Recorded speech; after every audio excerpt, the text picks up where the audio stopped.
South ఇండియాలోని అతి తక్కువ ధరలకి రత్నాలనందించే ఏకైక సంస్థ 6JVR. ఢిల్లీ పేలుళ్లో సంచలన విషయాలు బయటపడ్డాయి. ఉగ్రవాదుల దాడేనని తేలిపోయింది. దీనికి సంబంధించి మరింత సమాచారం మనకు అందించేందుకు ఎక్స్ ఆర్మీ పర్సన్ శ్రీనివాస్ గారు లైవ్ కాల్ అందుబాటులో ఉన్నారు. ఒకసారి ఆయనతో మాట్లాడదాం. సార్ నమస్తే అండి. నమస్తే మేడం. సార్ మీరు మేజర్గా కూడా వర్క్ చేశారు, ఆర్మీలో చాలా కీలకమైనటువంటి పదవిలో పనిచేశారు. మీకు మొత్తం తెలుస్తుంది అసలు ఇదంతా ఉగ్రవాద దాడా కాదా అని చెప్పేసి చాలా చర్చ నడిచింది రాత్రి నుంచి కూడా. అసలు ఎవరికి అర్థం కానటువంటి సిచ్యుయేషన్. ఇప్పుడు లాస్ట్ కి ఉగ్రవాదుల దాడేనని చెప్పేసి బయటపడిపోయింది. గతంలో మనం చూసాం సార్ 9/10 అని చెప్పి చేశారు, 9/11 అని. ఇప్పుడు 10/11 అన్నట్టుగా ఇది మళ్ళీ అలా చెప్తున్నారు. ఇంకొకటి ఏంటంటే డాక్టర్స్ చాలా మంది ఇన్వాల్వ్ అయి ఉన్నారు, చాలా ఎడ్యుకేటెడ్ పర్సన్స్ ఇన్వాల్వ్ అయి ఉన్నారు అని చెప్తున్నారు. ఆ పర్సన్ ఎవరైతే ఉన్నారో ఉమర్ అనే వ్యక్తి కూడా తను ఆత్మాహుతి దాడి చేసుకోవడానికి కూడా రెడీ అయిపోయి సిద్ధంగా ఉన్నాడు అని చెప్తుంది. ఏంటి సార్ అసలు ఏం జరుగుతుంది? నిన్నగాక మొన్ననే మన హైదరాబాద్ నుంచి ఒక ఉగ్రవాదిని పట్టుకొని వెళ్ళారు, గుజరాత్ పోలీసులు మరీ వచ్చి పట్టుకెళ్లారు. అతను ఏదో ఆముదం గింజల నుంచి విషాన్ని తయారు చేశాడని చెప్పేసి అది ప్రసాదంలోను తర్వాత వాటర్లో కలిపి చాలా మందిని చంపడానికి కుట్ర చేశారని చెప్తున్నారు. ఏంటి సార్ ఏం జరుగుతుంది? ఢిల్లీ నడిబొడ్డున అక్కడ ఎర్రకోట దగ్గర జరిగింది, ఇక్కడ హైదరాబాద్లో ఏంటి అసలు? ఎందుకు ఇంత దారుణమైనటువంటి కుట్రలు ఎందుకు సార్ అసలు? ఇది కేవలం తీవ్రవాద సంస్థలు తన యొక్క అస్తిత్వాన్ని కాపాడుకోవడం కోసం చేసింది అంటే మాత్రం కాదండి. దీని వెనకాల పాకిస్తాన్ హస్తాన్ని కూడా మనం చూడాలి. కారణం ఏంటి అంటే అక్కడ ఉన్నటువంటి పాకిస్తానీ ఆర్మీ చీఫ్ ఎవరైతే ఉన్నారో తన యొక్క పదవీ కాలాన్ని పూర్తి చేసుకోబోతున్నాడు. ఆ పదవీ కాలాన్ని పూర్తి చేసుకుపోయే ముందు అతను ఆశిస్తున్నది ఏంటి అంటే రిటైర్మెంట్ తర్వాత మన చీఫ్ ఆఫ్ డిఫెన్స్ స్టాఫ్ లాంటి పోస్టును ఒకటి రాజ్యాంగ సవరణ చేసి దాన్ని ఎక్స్పెక్ట్ చేస్తున్నాడు ఆయన. ఇటువంటి సమయంలో గనక ఈ ఉగ్రవాద సంస్థలతో గనక ఏదైనా సరే కుమ్ముక్కయ్యి భారతదేశం మీద గనక ఇలాంటి దాడులు గనక చేయించినట్లయితే అతని యొక్క క్రెడిబిలిటీ పాకిస్తాన్ లో పెరుగుతుంది, అతని యొక్క పరిస్థితులు సానుకూలమవుతాయండి. ఆ విధంగా కూడా ఆలోచించవలసి ఉంటుంది. దీని వెనకాల పాకిస్తాన్ హస్తం కూడా మనం చూడాలి. అయితే మన యొక్క పహల్గామ్ ఇన్సిడెంట్ జరిగిన తర్వాత ఆపరేషన్ సింధూర్ తో మనం ఆపరేషన్ ఆపివేయడం వలన వాళ్ళకి బ్రీతింగ్ స్పేస్ అనేటువంటిది లభించింది. అలాగే జైషే మహమ్మద్ కూడా మళ్ళీ మరిన్ని దాడులు మేము చేస్తామని చెప్పేసి ప్రకటించడము, ఇటీవల కాలంలో ఈ యొక్క మారణ హోమం సృష్టించడం కోసం విష పదార్థాల ద్వారా వీటి ద్వారా అన్నిటి ద్వారా వీళ్ళు సృష్టించి మళ్ళీ మేము కాశ్మీర్ లో అల్లకొల్లాన్ని సృష్టిస్తాము అని చెప్పేసి ప్రకటించడం, ఇవన్నీ చూస్తే గనక పాకిస్తాన్ ఎక్కడా కూడా వెనకడిగేసినటువంటి పరిస్థితులు కనిపించడం లేదు. పాకిస్తాన్ ప్రజలు వెనకడిగేసారేమో తప్ప తీవ్రవాద సంస్థలు గాని ఇటు మిలిటరీ లీడర్స్ గాని ఏమాత్రం కూడా వెనకడుగు వేయడం అనేటువంటి జరగలేదు. ఇలాంటి తీవ్రవాద సంఘటనలు అనేటువంటివి జరుగుతూనే ఉంటాయి, మనకి సవాళ్లు విసురుతూనే ఉంటారు. మనం ప్రొయాక్టివ్ గాను రియాక్టివ్ గాను యాక్షన్స్ తీసుకోవాల్సి ఉంటుందండి. ఇది మాత్రం నిన్న ఊహించిన విధంగానే, ఎందుకంటే అమిత్ షా గారు మాట్లాడినప్పుడే అన్నారు ఇది ఆత్మాహుతి దళం వాళ్ళు చేసినటువంటి దాడులని.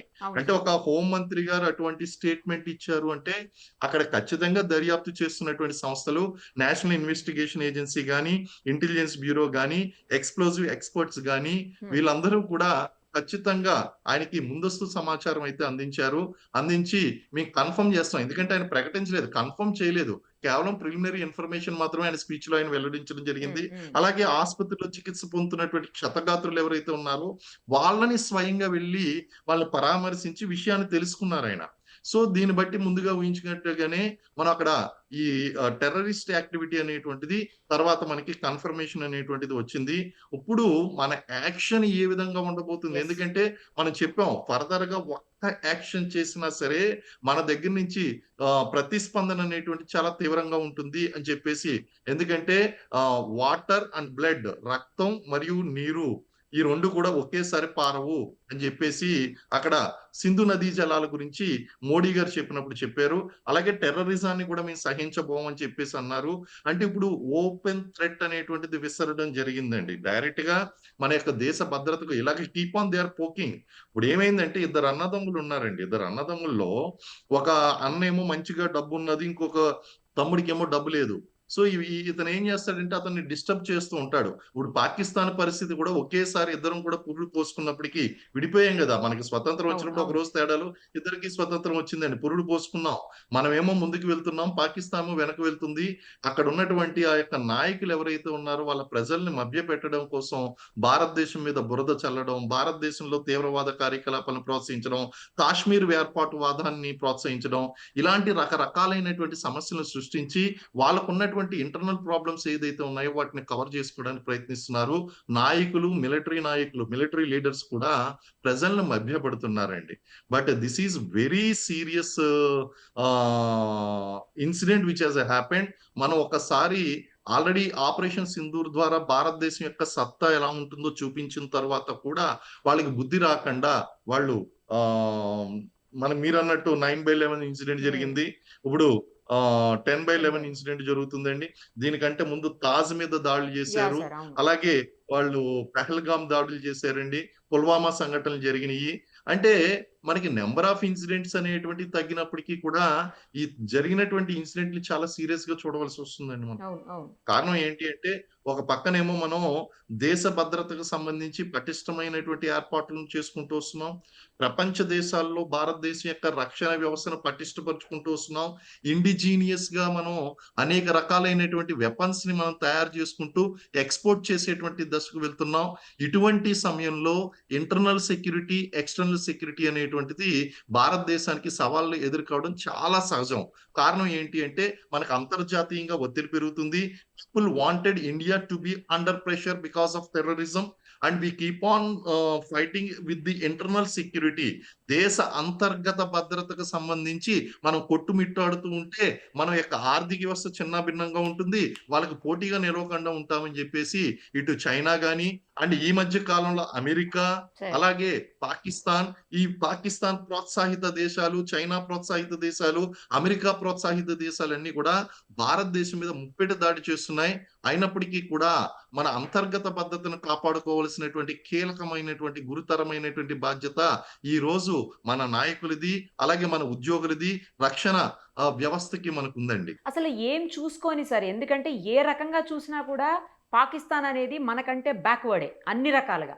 ఏం అవును. చూసుకొని అంతగానం అవునండి. వాళ్ళు ఎగిసిపడ్డం, అసలు ఈ రకమైనటువంటి దాడులు చేసి అమాయకులు 9 మంది అమాయకులను చంపేశారు ఈరోజు. ఎందుకు సార్ ఇంత? అవునండి. అవును. ఏం చేద్దామని అసలు ఏం సాధిస్తారు అంటే వాళ్ళు? కేవలం పాకిస్తాన్ యొక్క ఐడెంటిటీ ప్రపంచ దేశాల్లో తీవ్రవాదంతో వాళ్ళు జోడించుకుంటున్నారు. ప్రజల యొక్క ఆలోచన వేరే విధంగా ఉంది. ఇక్కడ ఉన్నటువంటి మిలిటరీ నాయకులు, రాజకీయ నాయకుల యొక్క ఆలోచన వేరే విధంగా ఉంది. చాలా సందర్భాల్లో గతంలో డిస్కస్ చేసినటువంటి డిబేట్స్ లో గాని, చర్చల్లో గాని ఒక విషయం అనుకున్నాం. ఏ దేశానికన్నా సరే కాపాడుకోవడానికి ఒక రక్షణ వ్యవస్థ, డిఫెన్స్ ఉంటుంది. ఇక్కడ రాజకీయ నాయకులకే ఇక్కడ డిఫెన్స్ వ్యవస్థ ఏదైతే ఉందో ఆ డిఫెన్స్ వ్యవస్థకి తీవ్రవాదులు, రాజకీయ నాయకులు అనేటువంటి ఒక దేశం, అంటే మిలిటరీకి ఒక దేశం అనేటువంటిది ఉందండి ఇక్కడ. అంటే ఇక్కడ మిలిటరీ వ్యవస్థ ఏదైతే ఉందో ఆ మిలిటరీ వ్యవస్థ అనేటువంటిది తీవ్రవాదులతో దగ్గరగా పనిచేస్తుంది. అటు రాజకీయ నాయకుల్ని తమ గుప్పిట్లో పెట్టుకుంటుంది. అలాగే మనకి ఆసిఫ్ మునీర్ వచ్చిన తర్వాత పరిస్థితులు మరింత దిగజారిపోయినాయి. ఆయన ఏంటి అంటే ఎక్కడా లేనటువంటి ప్రత్యేకత అంతా కూడా తనకు ఆపాదించుకోవడం కోసం ఒక ఫీల్డ్ మార్షల్ ర్యాంక్ సంపాదించుకున్నాడు. ఆ తర్వాత రిటైర్ అయిపోయిన తర్వాత చీఫ్ ఆఫ్ డిఫెన్స్ స్టాఫ్ అనేటువంటి ఒక కీలకమైనటువంటి పదవి ఏ విధంగా అయితే మనం భారతదేశంలో సృష్టించామో అదే విధమైనటువంటి పదవిని పొందడం కోసం అక్కడ రాజ్యాంగ సవరణ కూడా జరిపిస్తున్నాడండి. ఇటువంటి సమయంలో ఇలాంటి సంఘటనలు అనేటువంటివి అట్రాక్ట్ చేయడం కోసం చేసేటువంటి అవకాశాలు కూడా కనిపిస్తున్నాయి.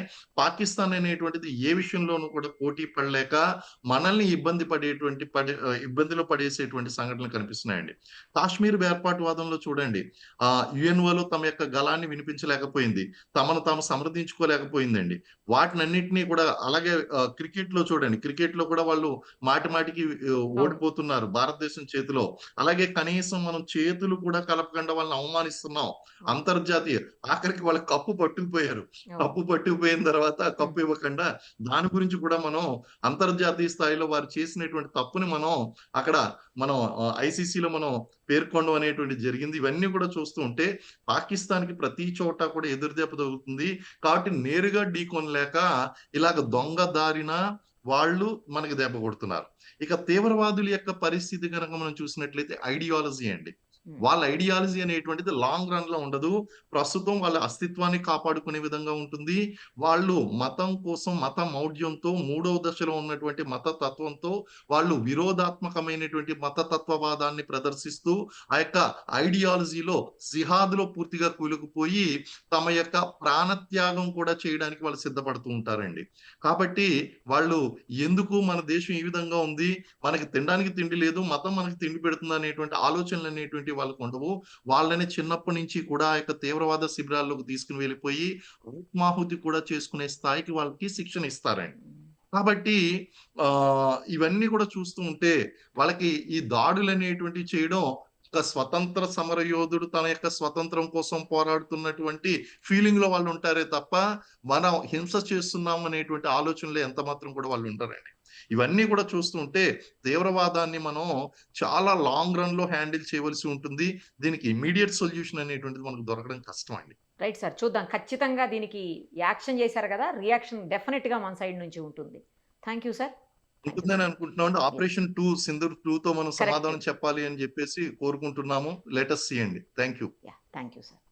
Thank you madam. Thank you. మరిన్ని అప్డేట్స్ కోసం నిరుపమ సుమన్ టీవీ ఇన్స్టా పేజ్ని ఫాలో చేయండి. సుమన్ టీవీలో మీ పర్సనల్ అండ్ బిజినెస్ ప్రమోషన్స్ కోసం కింది నెంబర్కి కాంటాక్ట్ చేయండి.